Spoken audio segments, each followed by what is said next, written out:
Frew with BioBuzz. Welcome to another edition of What's the Buzz. Today we're talking to a veteran recruiter. She's a Navy vet. She's also a veteran of the recruiting industry for the past 12 years, and she's a veteran recruiter who recently just started her own consulting company, Bre Cameron. Bre, welcome. You want to do a Thank quick you. introduction? Yeah, absolutely. So thank you so much, Chris. I'm so excited to be here. You have no idea. So yes, I am a Navy veteran. I served from 2001 to 2006, stationed in San Diego. I was a photographer's mate, which is, you don't hear of a lot of those. Um, and then after the Navy, I used my MGI Bill to get my bachelor's degree. But even after getting my bachelor's, I had a really tough time finding employment where I didn't have to start completely over. Flash forward 5 years after getting out, I finally landed a role in talent acquisition. Someone finally took a chance on me. And even though I did have to start over and I started in a part-time position, I was able to work my way up quickly, become a recruiter. And then after about 5 years of working as a recruiter in various industries, various different positions, I got approached about becoming a veteran recruiter for a biotech company. Um, I had no experience recruiting just veterans. I thought it would be, fairly easy, but little did I know it's a totally different in recruiting veterans than it is non-veterans, and there's a lot more involved. So I spent 5 years with that company building their veteran hiring program and managing that, and then moved on to another biotech company where I also stood up their veteran hiring program there. And then just yesterday, I launched my consulting company so that I can help more companies build their veteran hiring programs and hopefully have a bigger impact on the veteran community. Well, that's pretty exciting. We get you on just a day after the new journey begins, so that's super exciting. I love it. So the name of your new company um, is Honor Service Consulting. Is that right? Right. Yes. Yes. Um, And, those are, words that we use in the military, the Navy,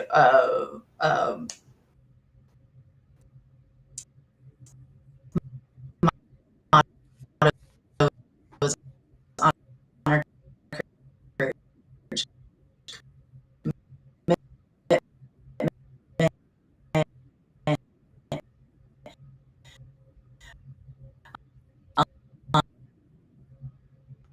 I'm getting a little bit of delay here, Bree. I don't know if that's you or me. Can you hear me? Oh, we lost her. All right. Well, we'll have her back on in just a second. Um, let's see. Sorry. There you go. No worries. Technical difficulty. There. Yeah, I'm not sure where I cut off, but So you were just about to tell us about Honor Service Consulting. right, yes. So Honor Service Consulting, the Navy motto was honor, courage, commitment. I felt like it kind of mirrored that, and just it was an honor to serve. It's an honor to continue to serve veterans in some way, and I'm happy to help veterans who want to continue to serve, various companies and industries as well. That's great. So we're launching this new platform called the Talent Lab, and doing so, we're actually doing a lot of like focus groups. So we just did a focus group with some consultants recently, and believe it or not, coincidentally, one of the things that came up, a theme that came up in that event was service was a big reason why they were doing it. There was a very strong customer service mindset, so almost a servant leadership attitude that a lot of consultants really seem to embrace. So it sounds to me like that's something that kind of you hold true internally as well. Mhm.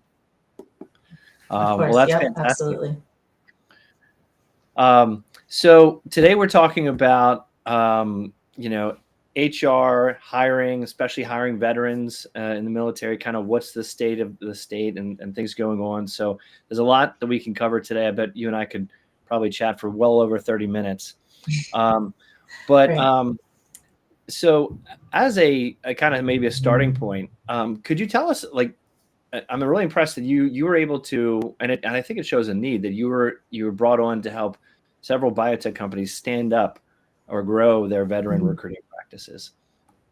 Both of them were large companies, it looks like, that they were part of. So could you tell us a little bit about what that was like standing up, and what were the things that you learned, or what were the really, I guess, learning moments? You mentioned earlier that veteran recruiting is not like traditional recruiting. So Mhm. can you just tell us a little bit about like open up the hood and let us know what's underneath?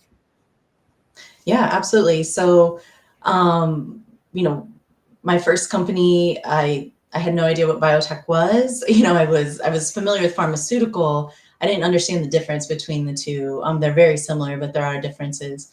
Um, so for me at first, it was learning the industry, trying to figure out where would veterans fit in here. Um, when I first started with that company, the direction I was given was, just try to get as many veterans to apply as possible. And I was going to a lot of events. I was meeting a lot of veterans, a lot of really great veterans. I was getting them to apply, but they never made it to phone screen, interview steps, let alone hire, offer and hired. And so, I realized like there's, a gap here. I need to figure out what it is that I can do to get them to those next steps. So it took a lot of training the recruiters, training hiring managers, um, trying to figure out where in the company have we had the most success in hiring veterans. And come to find out, a lot of times those areas had veterans in them that were kind of pulling in their friends, so the Right. network, realizing how important networking was. And then also one of the trends I was seeing was that,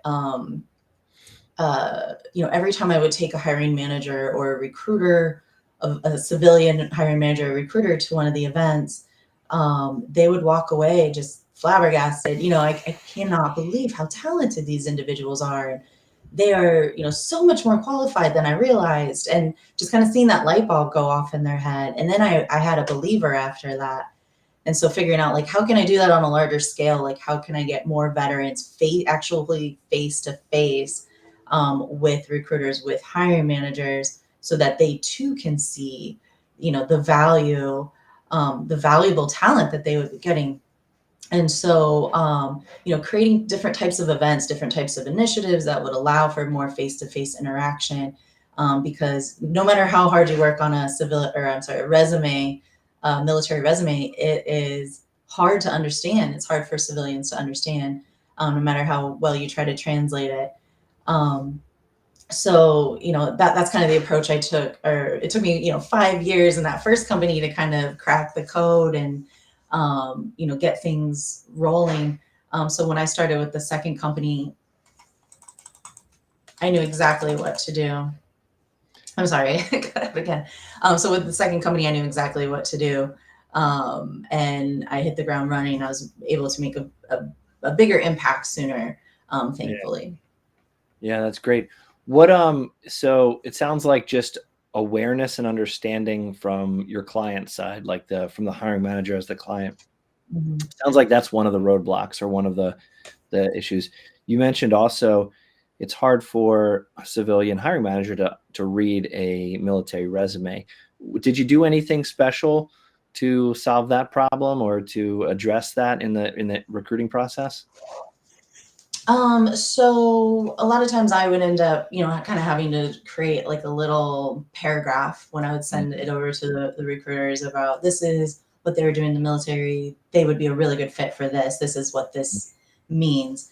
Because a lot of times, the recruiters and hiring managers I worked with, they just assumed that all veterans would have to start in an entry level position, which it just Mm, isn't feasible at all, for any yeah. for any level of veteran. It's very rare that anyone would, they're going to be way too overqualified. They're not going to be happy in that role. Um, they've had much more responsibility, even if they only served 4 years in the military. They had a certain level of responsibility that they were used to. Um, so when it came to the resumes, a lot of times I would have to translate that myself. But with all these initiatives, with all these face-to-face initiatives that I was implementing, after a while, managers, recruiters, I think they kind of started to understand a little bit better what some of these logistics, petty officer meant and things like that, due to the trainings that I was doing. But also they would see a veteran resume come across and they'd be like, yeah, we want to talk to them, because they were so intrigued and impressed with the veterans that they had met so far, that it started to kind of, yeah, if they're a veteran, I want to talk to them. Yeah. And they also started making referrals. Like, they're not a good fit for my role, but I know someone else who has an opening. And so almost like bypassing that resume in a way, but we held workshops and all kinds of things too, mock interviews, that really helped to kind of bridge that gap as well. Yeah. Yeah. It's really interesting. It sounds like, just like with any type of cohort or population or different demographic, so much of it is just a learning element. Like we as humans, we only know what we know, right? We get accustomed to our own bias and our own kind of world we live in. So I just innately don't believe we're bad people. Like, but we just, when people don't know something, like education is so important. If you don't know, like, you're just not going to go down that path. And that's the way with veteran hiring, as well as in a lot of other populations. I feel like so much is just educating the end user or the client, the hiring manager. Absolutely. And it was more or less, instead of just telling them that this is what they should do, it was showing them why they should do it. And I think that's what really helped make the difference. Yeah. So you said something earlier that stands out to me, and I've heard this before, is there's a misconception that, you come out of the military, you should be, teed up for an entry level job. I mean, but a lot of people are coming out with tremendous amount of leadership, responsibility, high pressure situations where there's, it's binary results, succeed or don't succeed, right? Like, so that is definitely not an entry level role. How did you bridge that gap? Is any, it sounds like events were a big part of it, but is there anything else that you bridge that gap? Because I've heard that before. Right. And so probably the one initiative we had that made the biggest impact and really helped for managers to see the quality of these individuals, the value that they were going to bring to the table, was partnering with Hiring Our Heroes, DoD skill, doing the DoD Skill Bridge programs. And it's such a great incentive. You bring them on for 3 months, 3 to 6 months. They work kind of in like an intern status, temporary status. The incentive is that they're still in the military, so there's no budget impact to these companies, Right. which, they're like, oh, wow, I get free headcount. Yeah, of course, we'll make this work. Yeah. And so that's the incentive. That's how you get them in. And then once they're in, the feedback I kept getting from managers was, one, I cannot believe how quickly they picked this up, and they would realize, like, okay, they don't need biotech experience. Like, not every position is going to need prior biotech experience to be successful in this role. And then two, the other form of feedback I would get is, they are so much more qualified than I ever, expected.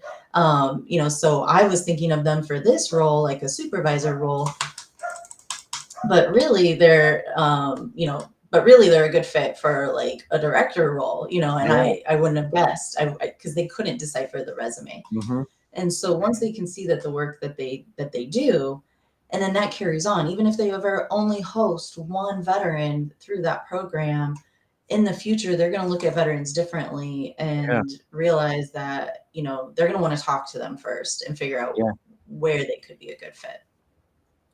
So you just got to get that one.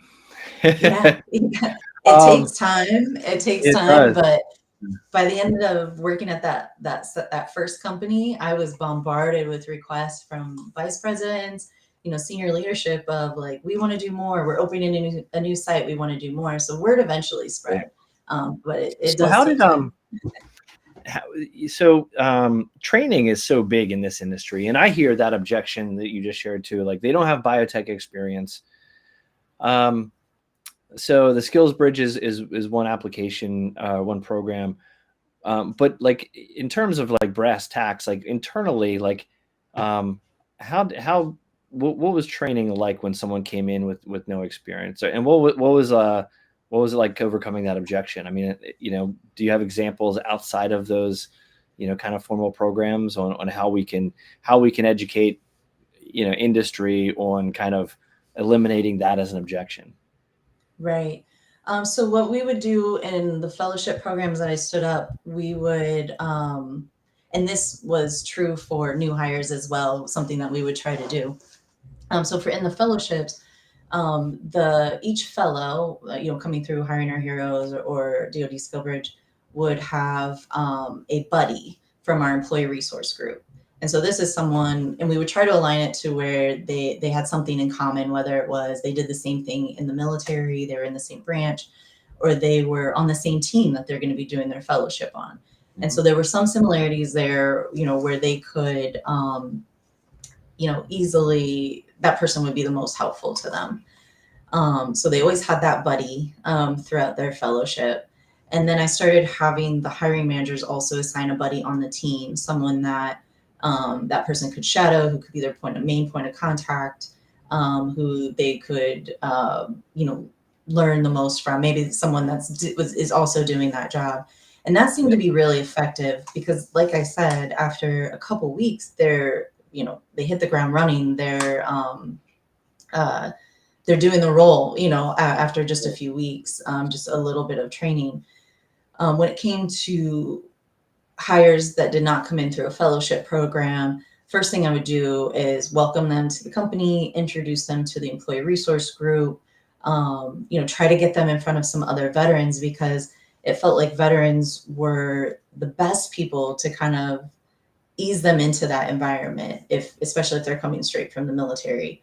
They felt comfortable with someone who'd been in their shoes. They knew they could ask the hard, questions that maybe they would feel dumb asking someone else on the team because they want to, sound like they know what they're talking about.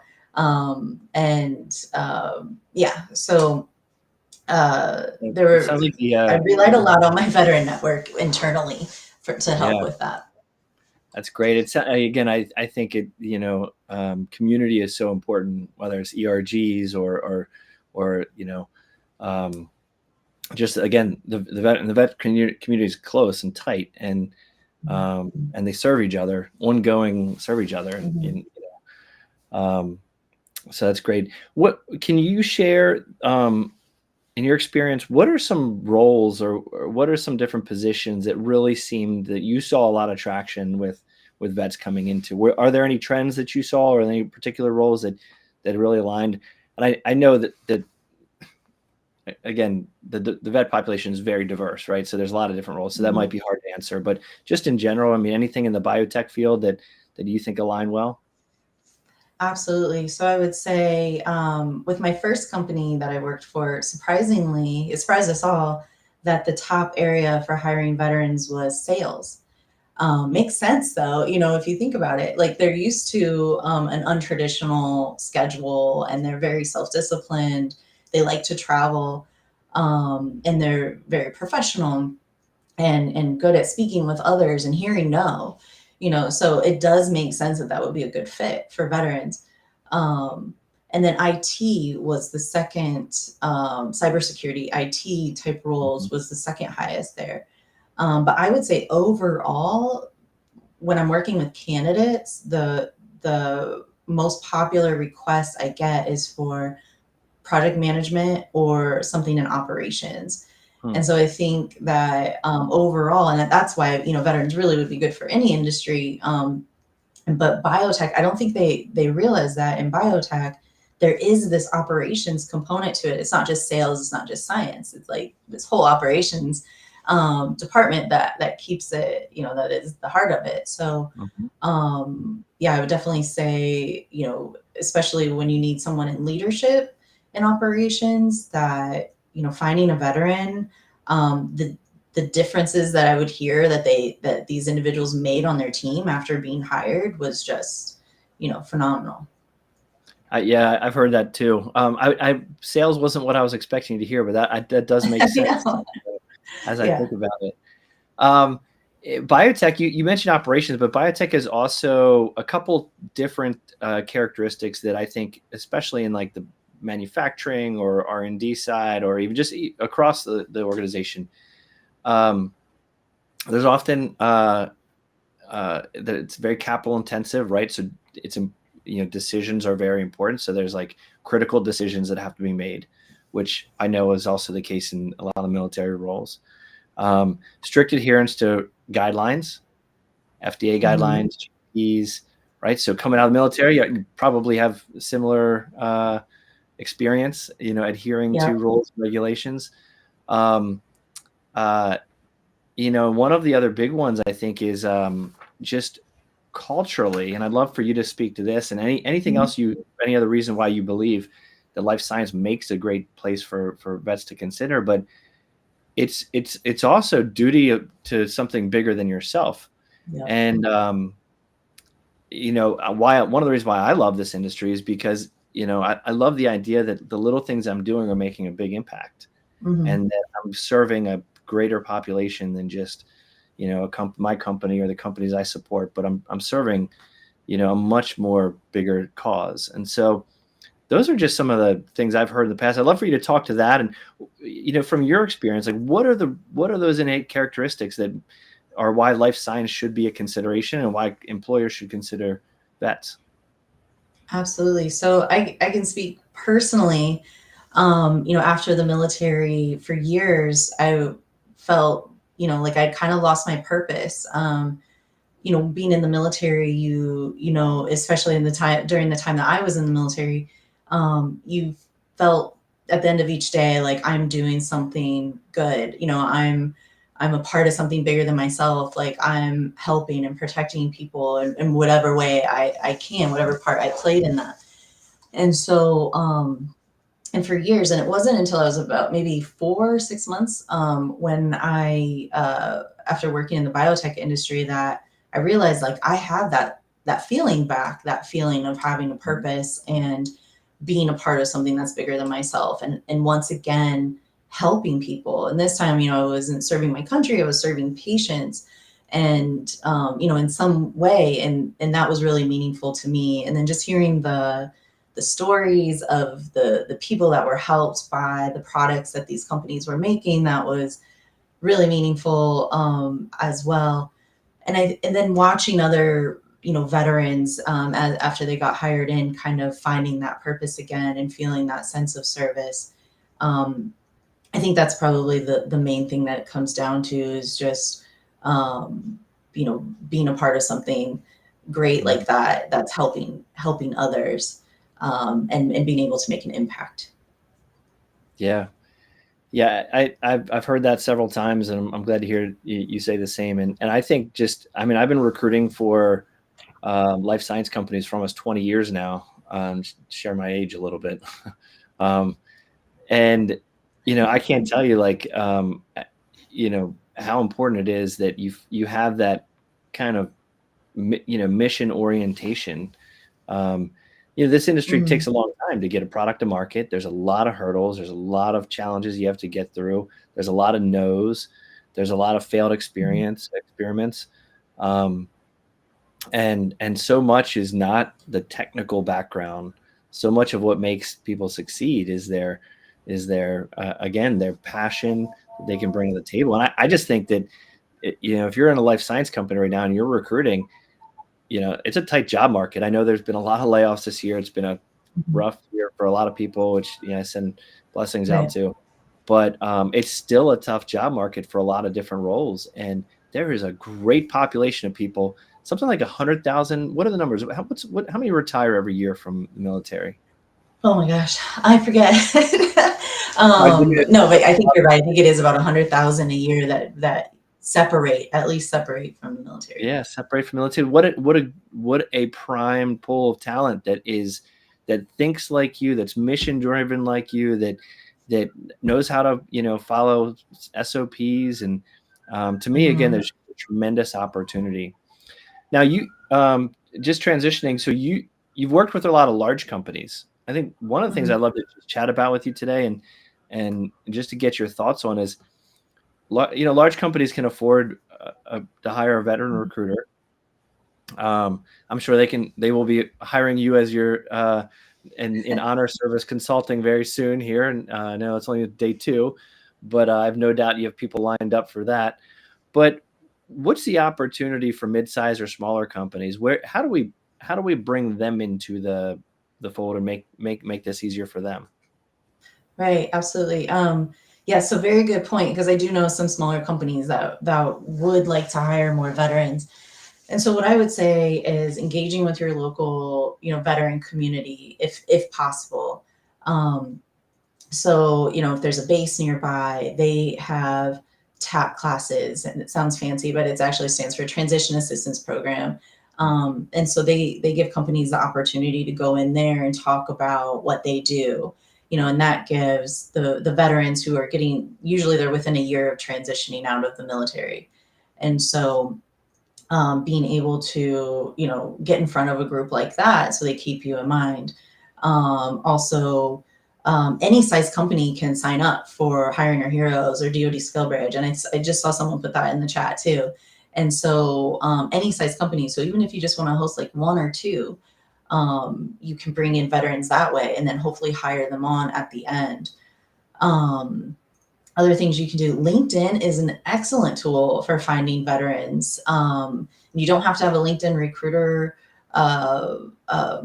license either. You can find, if you go into previous jobs, you can go in there and just type in U.S. Army, U.S. Navy, Coast Guard, whatever branches that you're looking for, and it will pull up, veteran individuals. So really easy hack right there. And I use that sometimes too. So, but I would say having someone who's an advocate who can kind of take that on as like an extended duty to reach out to veterans and go to local job, veteran job fairs, local bases and things like that.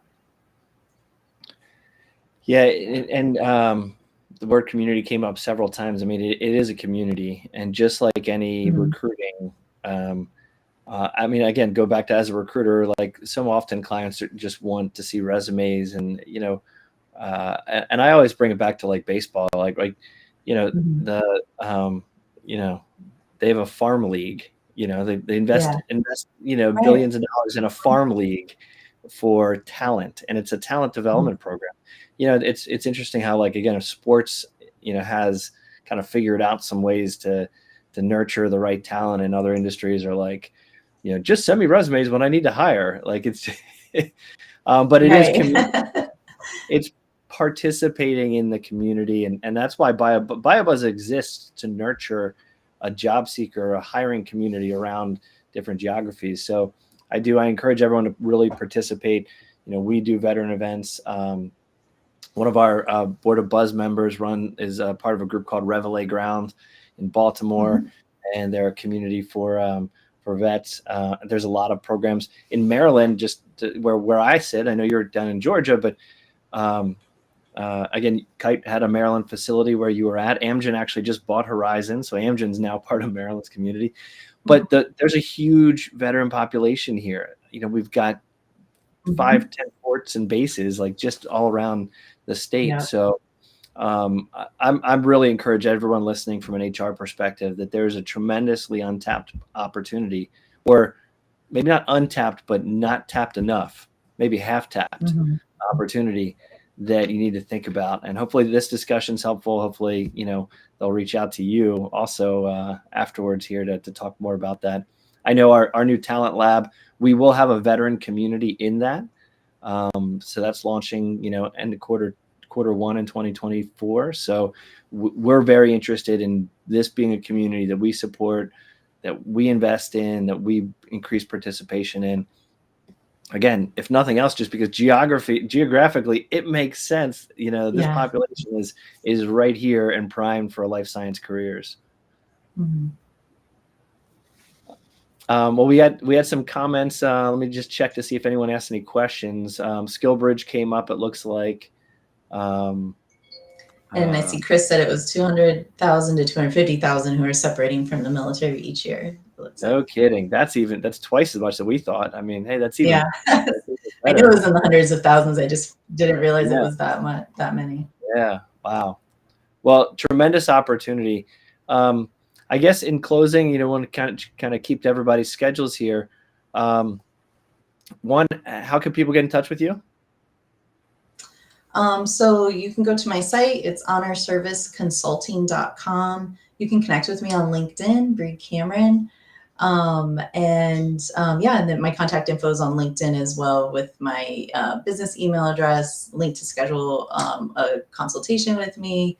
I'm happy to talk to anyone who has veteran recruiting needs and see how I can help. That's great. And you're helping companies. Are you also helping like nonprofits and other programs that are trying to support this, or are you really focused on employers right now? Yeah, both. Yeah. So anyone who has veteran hiring needs, trying to figure out how I can help, in what way I can help.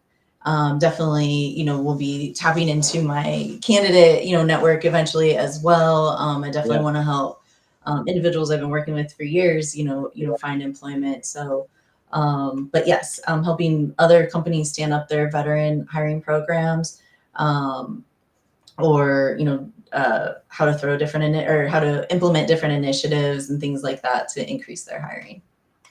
That's great.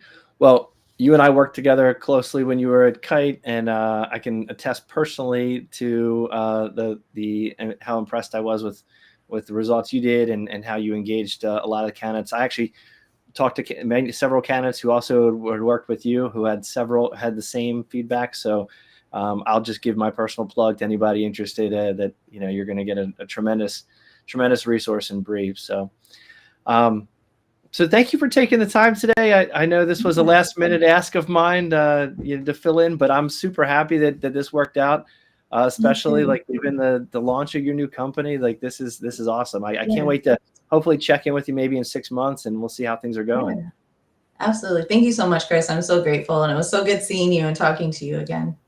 Likewise. Well, thank you everybody for tuning in today. And I hope this was a helpful conversation to give you some tips and reasons why you need to look at this community as a source for your next hire. So on that, we'll sign off, and we'll see you again next time. Thank you. Thank you.